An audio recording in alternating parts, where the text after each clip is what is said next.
Akito Kanbara is a depressed high school student, so one day he decides to take his own life. He still doesn't know how he will do it, but at that moment he notices one of his fellow students standing on a ledge of the school roof. He sees that the student is Mirai Kuriyama and he runs to save her. Just before she jumps, Akito comes to her rescue, trying to stop her from making the leap. Mirai gets angry at him for trying to stop her, so she uses her deadly sword and stabs Akito directly in the heart. To both of their shock, nothing happens and Akito is totally fine. Time passes and things return to normal, but Mirai is fascinated by Akito and secretly follows him. Akito and his friend Mitsuki are in the middle of preparing a project for their book club when Mirai shows up. It seems that for the past week she has been stalking Akito and preparing to kill him. She once again tries to kill him, but again nothing happens. It is revealed that Akito is immortal because he is half human and half Yamu. Yamu are supernatural beings that are very dangerous. Mitsuki makes fun of Akito because he is being stalked by Mirai, but she also advises him to stay away from her as she is known to be very strange. After class, Mirai once more confronts Akito and reveals some information to him.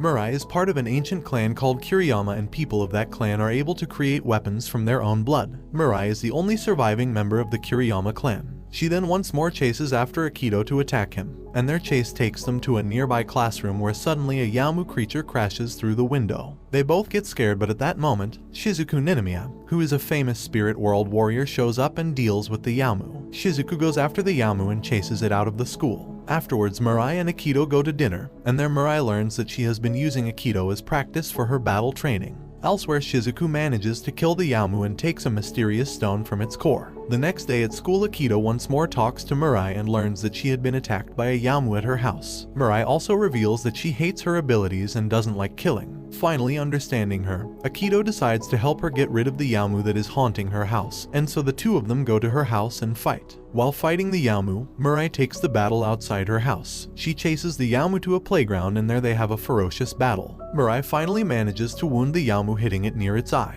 This makes the Yamu retreat, but Mirai keeps going after it. But Mirai finally unleashes her power and uses acid in her blood to attack the Yamu. The Yamu is immobilized, so Mirai finally achieves the courage to kill it. She takes a special glowing stone out of the Yamu's chest. Later, Akito tries to help Mirai with her battle wounds. He even invites her to join his book club, but Mirai refuses and passes out. The following day, both Mirai and Akito take the Yamu stone to sell it, but they are met with a humanoid Yamu called Shindo. Mirai immediately takes out her sword, but Shindo explains that he is an evil, and that Yamu are all different in nature. Shindo takes their stone and evaluates its value. The next day, Akito tries to find out more information about the Yamu and why they have become so aggressive. He gets no useful information, but he does find a postcard from his mother. Shindo explains that in the postcard there is a warning about a Yamu called the Hollow Shadow. This Yamu has no form and can defeat even the strongest spirit warriors. Ayaka explains that this Yamu is so dangerous that other Yamu are afraid of it. Later, Ayaka gives Mirai the money from the stone, and Mirai decides to take Akito to dinner. Mirai tries to convince Akito to stay out of her life as she has previously killed someone and doesn't deserve friends. Later in the week, Mirai is chasing a weaker Yamu. Once she has it, Mirai is unable to kill it, but Mitsuki shows up and finishes it off.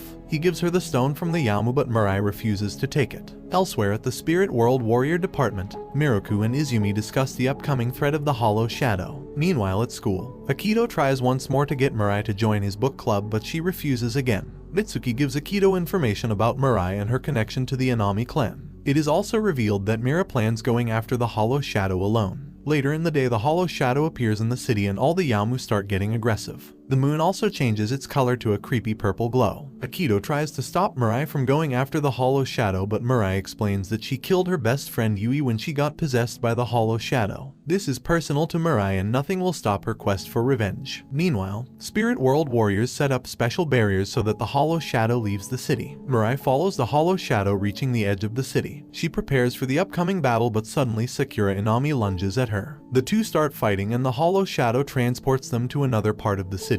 And Akito finally reaches Mirai and stops Sakura's attack. Sakura keeps on attacking, but Mirai and Akito manage to escape through a labyrinth that the Hollow Shadow seemingly created. They arrive at the train yard, but it looks like a twisted replication. The Shadow tries to trap Mirai with an illusion of her friend Yui, but Akito manages to snap Mirai back to reality before the Shadow kills her. The Hollow Shadow then reveals its true form and attacks Mirai. Mirai injects her own corrosive blood into the Shadow and destroys it. Akito and Mirai are returned to their own world. Mirai and Akito talk about their friendship when suddenly weak remains of the Hollow Shadow possess Akito. Akito begs Mirai to inject him with her blood. After she injects him, the shadow leaves his body and Mirai is able to defeat it once and for all. Afterwards, Mirai tries to heal Akito, but the spirit warriors show up and throw him into a cage. They explain that his Yama side has gotten stronger. Then suddenly Akito transforms into a giant monster, and because of his immense power he gets out of the cage. Akito in his Yama form starts creating fireballs that destroy everything nearby. Mirai recognizes herself in Akito and goes to hug him.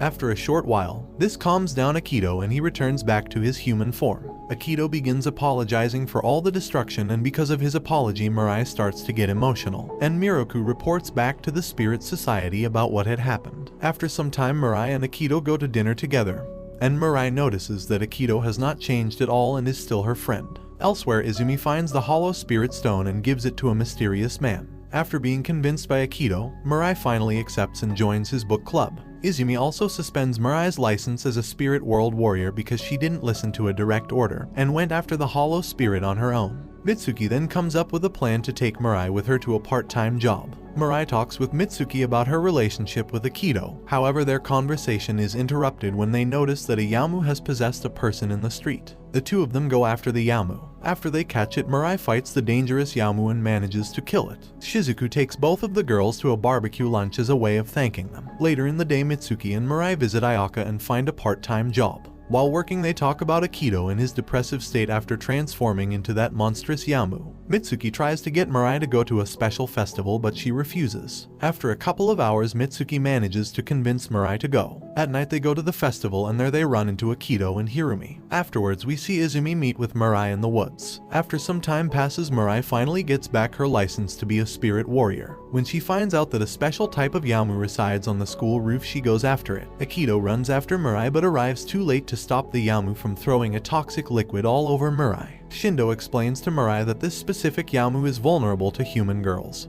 So Mitsuki and Akito come up with the idea of using Mitsuki for hunting the Yamu. Their plans fail and the Yamu throws more of the same disgusting liquid onto Mitsuki and escapes. The group takes a week to plan how to defeat the Yamu, and they get valuable intel that the Yamu is also vulnerable to songs. They plan everything and finally they attack it with a special choreographed routine. Unfortunately, the group didn't sing anyone to attack the Yamu, so it explodes and a ton of pink liquid covers everybody. An ordinary book club session is interrupted when Shizuku shows up and informs the group that Mirai's rival called Sakura will be joining their school. Later that day, Akito helps Sakura when he finds her in a battle against a flying Yamu. After the battle, Akito takes her back home to patch her wounds up. The two talk and she tells him that her goal is to kill Mirai because of what she did to her family. It is also revealed that a mysterious man gave Sakura her spear that consumes Yamu stones. Later, Mirai arrives at Akito's house and is shocked to find Sakura there. The two of them meet up at a special location and begin their final battle. Mirai draws Sakura to the sewers and tries to explain her side of the story. Mirai tells Sakura that revenge is not the path in life and that her goal is to live to honor the Inami sisters and their family. Hearing this changes Sakura and she stops the fight. Her spear tries to eat Sakura but Mirai saves her. Sakura admits that she lost her way and that she accepts Mirai's apology, and the two mend their relationship.